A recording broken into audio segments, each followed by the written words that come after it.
All right. Sorry for the delay. We are here at Red Carpet Ring and Toxic Ring Scandal. But before I start, let me start my introduction. Here we go. Money talk. Here comes the money. All right. So we're going to talk about tonight two scandals over the Intercontinental Championship. And we also going to go over the top 10 Intercontinental Champions of all time. So thank you all for coming in. See who's in here before we start. Salute to CeeLo Myers. OG, what's going on, man? I got Mr. Goodbread with me as usual. So with that being said, we gonna air that dirty laundry over Toxic Ring and Red Carpet. You guys come over to the Toxic Ring Scandal. Also come over to Red Carpet Ring. So it's both wrestling channels.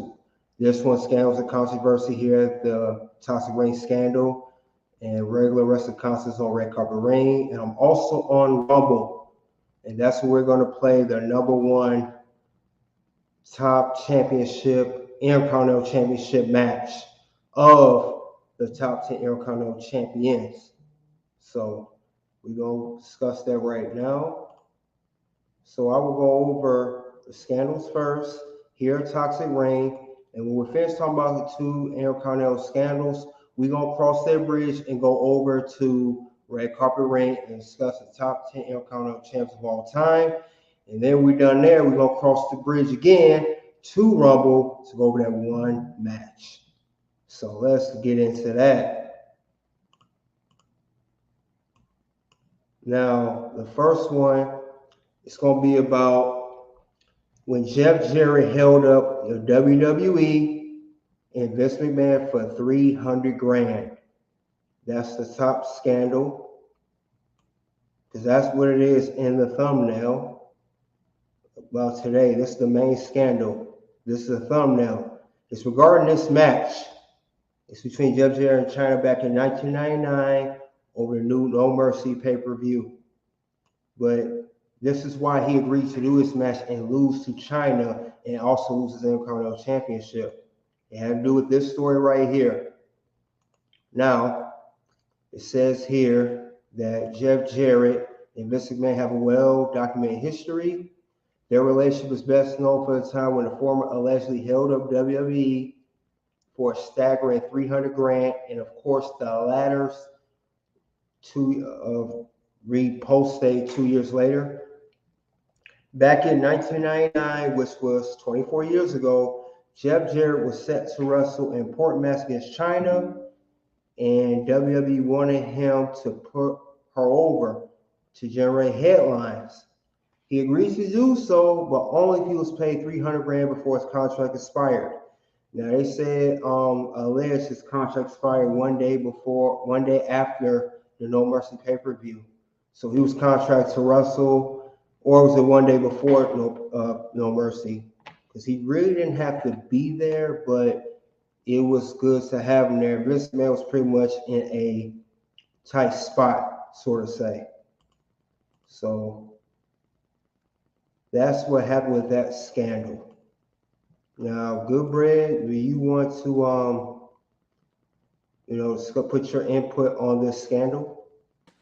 Definitely, I add something to this. This was crazy because at this point, Jeff Jarrett was feeling gypped. He was feeling raw because at this point, WWE had the click running things. It was all politics, and then WCW had NWO. So Bischoff had his boys, Vince had his boys, and Jeff Jarrett always was feeling away. He was always feeling like he was better than the position that the company he was in had for him. And Jeff Jarrett was a spoiled boy too, because you got to remember his father had territories. His father was actually one of the few guys that never got his territory brought out from Vince. And even in a shoot, in a shoot he had on WWE TV, he told Vince that he told Vince some truthful dreams that he said he thought Vince was trying to sabotage him because he couldn't buy his father out. So it was all sorts of things. But at that point, Jeff Jarrett was money grabbing because he seen that they didn't see no no future in his character. So, and it's a shame to me if you ask me. I mean, Jarrett was his, for his gimmick to be a copy of Honky Tonk Man. Boy, he was better than the Honky Tonk Man. Because I am that damn good. That's true. Jeff Jarrett, he knew the business from his dad, Jerry Jarrett, who owned territories. And Jeff Jarrett knew what he could do to finagle Vince McMahon to pay him his money. As I also have on this channel, House Ring Scandal. Ultimate Warrior did similar things, similar, not the same, but somewhat similar back in SummerSlam 1991, where he got Vince McMahon to pay him, but he was, terminated afterwards, obviously. But yeah, that was a big scandal. And Chyna was the first and only woman to win the Intercontinental Championship following this victory at the No Mercy pay-per-view. She held on 2 occasions. She was also co-champion with Chris Jericho at one point. Also, Jeff Jarrett was a former Intercontinental champion. We will get to that later of the top 10 Intercontinental champions. But we have one more bonus scandal. And this actually goes further back than this scandal. This is when the Intercontinental Championship was originated from the very, very beginning, back in 1979 tournament. We're going to get into that now. That was over this story, which is why WWE chose Rio de Janeiro, if I said that correctly, for historic Intercontinental title debut. Wrestling fans know Pat Patterson becoming the first ever Intercontinental champion in Rio de Janeiro, but we now know why they chose that city. There's stuff behind that too. Like, subscribe as you guys come in. We give you pure information here, give you good wrestling content. Also, like, subscribe at the Red Carpet Ring on YouTube and also on Rumble. We will be at those platforms later. But let's continue this story. Bruce Pritchard, in an interview, he said that they had a tournament in Rio de Janeiro, and the reason the tournament was held there because the winner of that tournament that never actually happened. What? Never happened. They said was the only Pat Patterson champion. And the reason they picked Rio de Janeiro because Pat couldn't say Rio de Janeiro. That is petty. Bruce goes on to do a goofy impersonation of Pat's, trying to say the name, and finally adds that Vince found it absolutely hilarious that Pat couldn't say the words so much he would have Patterson do color commentary. But the highlight of this is right here. It says it right here. What makes it interesting, there was no tournament. There wasn't a tournament. So the whole tournament of the Intercontinental Champion, which was merged of the Mid-Atlantic Championship and the South African Championship, which was held by Pat Patterson, the South African Championship, and the Mid-Atlantic Championship held by Ted DiBiase.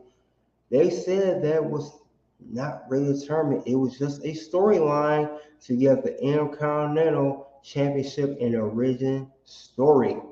And that origin story was being based in Rio de Janeiro, was chosen for that one specific and frankly petty reason, which I do agree, because he couldn't pronounce the words correctly. That is crazy. And they say, like I said earlier, Ted DiBiase was currently holding the North American Championship, and back in '79, and he lost to Pat Patterson, South African champion. Knowing this was back when Vince McMahon Sr. ran the WWF at the time, Vince's dad, he did not want a South African champion or a North American champion, so he did something. He needed something bigger in both titles, but not as quick, not as big as the world title. And he compromised what's called the Intercontinental Championship. That's how the title was born. And that suggests that Patterson won this. This is crazy. I never knew till recently there was never really a tournament. It was basically all a lie. It was just a storyline. That's crazy. I just recently found out not so long ago. And I know Mr. Goodbread can give his input because he knows more about story than I do. Yeah, definitely. You touched on it. This was a title. See, this title took a lot of evolutions because now, when it originally came, it was just WWE could not use this title under their umbrella because Vince Senior he still had respect for the territory. Vince Jr. he did not have respect for anything. So, like you said, they hired $1 Million Man. This was part of Vince's plan to destroy the territories. $1 Million Man, Ted DiBiase, guys, for those y'all didn't know, he was the Mid-Atlantic champion in the territory. Vince bought him and the title. So he came, part of him offering him a contract was so he can steal the title over. So he brought the title over, right? He lost it to Pat Patterson. That's when Vince knew he cannot use that North American title. Besides that, at the same time, Vince Jr. started to get more control over the company. They were grooming him to take over from his dad. So he had an idea to where he can get how could I say it? I mean, it's real racist, guys. The root of the Intercontinental Championship, as we know it, is real racist. Like he wanted a Caribbean title. This is why, if you notice, a lot of the people that have that title were Spanish orientated. Pedro Morales, Tito Santana, a lot of them, right? So the part where you say he couldn't pronounce Rio de Janeiro, that's why they chose to have it in Rio de Janeiro, because they was trying to give it that islandy, that Pacific, you know what I mean, type. They wanted to give it that Pacific feel where, you know what I mean? In the process of that, they created that whole idea of it being a tournament, which it was no such thing as a tournament. It was just that they needed to come up with a reason why Pat Patterson just was the North American champion. You know what I mean? So then instead of just merging the titles, they left the North American title I think somebody beat Pat Patterson. No, somebody beat Ted DiBiase. No, Pat Patterson beat Ted DiBiase, and then Right. Pat Patterson ended up having 2 titles. He had the Intercontinental title And with the South new Africa. and he had the what you call it? He actually had the what's the title? The North American title. He had South, both. yeah, the North He Atlantic, and yeah, North American and the South African title merged to the Intercontinental Championship. yeah, yeah, but that North American title, he lost it in a non-sanctioned match. He lost it to a guy who ended up retiring with the title until they just brought it out with Adam Cole. You know what I mean? In which he Yeah. didn't matter. It didn't matter to him because they needed to usher in the Intercontinental title. And that's what they did. They ushered in the Intercontinental title. He went on to lose the North American title, and they just not mentioned it. Like, that's what make this title such a scandal, because it they still didn't never mentioned I forgot the guy's name that won the North American title from Pat Patterson, but that was weird. And the whole thing stems from a lie. But once Pat Patterson lost it, that's when they started to usher in this tropical. Let's get the Islanders.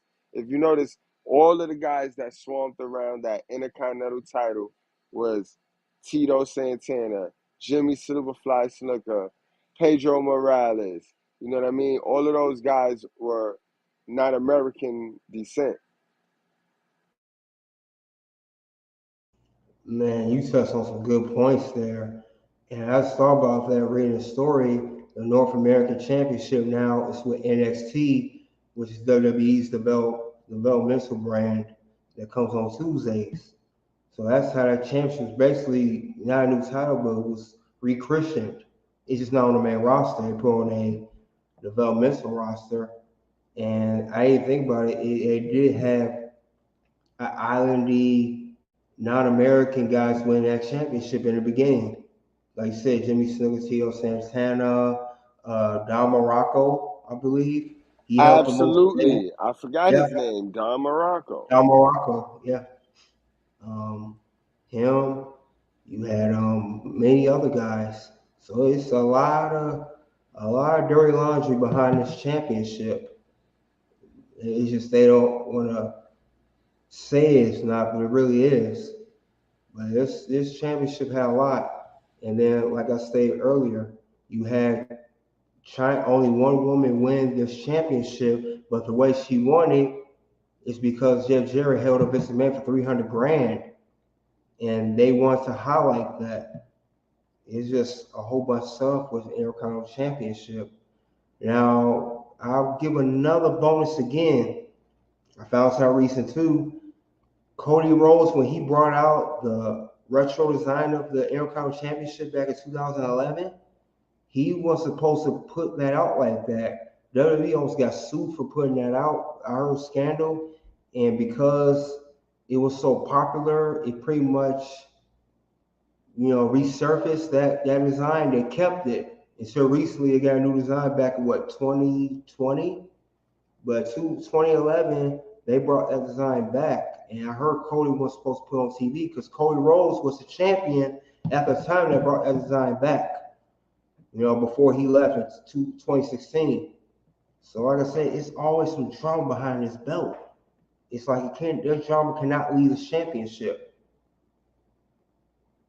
That's a fact, though, KDH. And the title definitely went through so many different transitions and re-upmakes. And the actual title that Cody had wasn't the original white lace belt. It wasn't the original because it was missing the gold tips. It was missing the gold strap, the gold tips on the strap. You know what I mean? And it was missing the actual WWE logo that's imprinted on the buckles, on the buckle part. But it did look really, really close. But it was different from the title that the Warrior wore, or even the title that Mr. Perfect had. Up until they changed it once I think it was when The Rock won it, when they Rock won it, and they went with the more ovalish. They went with that more ovalish title. Stone Yes, Cold threw the title in the water or some shit like in a that. river, yeah. Yeah. Yep, that's the one. I didn't like that design too much. I like the old school one. And I do that horrendous one they have now. That's a whole nother story for another day. I hope they redesign that one too, but give or take or two. We'll see how long that lasts. But those are the scandals behind the Intercontinental Championship. Now, let me see who's in the house here. D Brown, what's going on, brother? Thanks for coming out. Appreciate it, man. We're gonna go over and head over to that bridge, cross that bridge. Now we're going to talk about the top 10 Intercontinental champions, and we will also discuss some honorable mentions.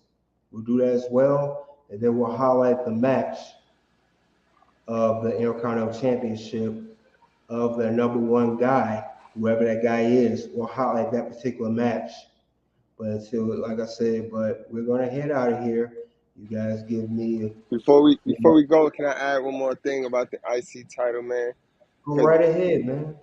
This is one of my favorite titles, right? This is one of my favorite championships. I like the design of the belt, and I just think I want to give a big up to Walter, aka Gunter, for bringing it back to a promise show, because this title was buried for years. You know what I mean? And now it's coming back to relevancy. And WWE missed the boat on so many different wrestlers that's supposed to have this title, man. That's all. Yes, I agree. I do love the Intercontinental Championship too. It's a working championship. It's the mid-card title. It's a stepping stone championship before you become a world champion. It's definitely a good title. Oh yeah, see who else in the house? Zone X64 TV. Salute to you. What's going on, bro? Check out his channel, Zone X64 TV. He did a Fact, stream last night. facts though, You know, KDH. And you're right. See, like back in the days, the Royal Rumble's Final Four, not the winner, but the other three used to be like the greatest, the biggest, the next up for the Intercontinental Champion, because the Royal Rumble, the Iron Horse of the Royal Rumble normally was the workman of the league, of the brand. You know what I mean? So that's who you'll stick your IC title on, because the IC champion was always the best wrestler in the company. You know what I mean? Forget what Hulk Hogan doing. Forget what Macho as the world's title is doing. Forget that world title main event scene. When you want this, the show stealer is going to come from that Intercontinental Championship division. It has always been like that. And now that Gunther has brought it back, let's get it. Let's cross that bridge, man. that's right. Let's cross that bridge. And also, Intercontinental Champion was most of the time it's a future world champion. Most men have held the Intercontinental Championship, went on to become a world champion later on in their career. As long as they did everything they're supposed to do. But we will cross that bridge now. Please bear with us. We will prepare to cross that bridge because it's not a 5-second walk.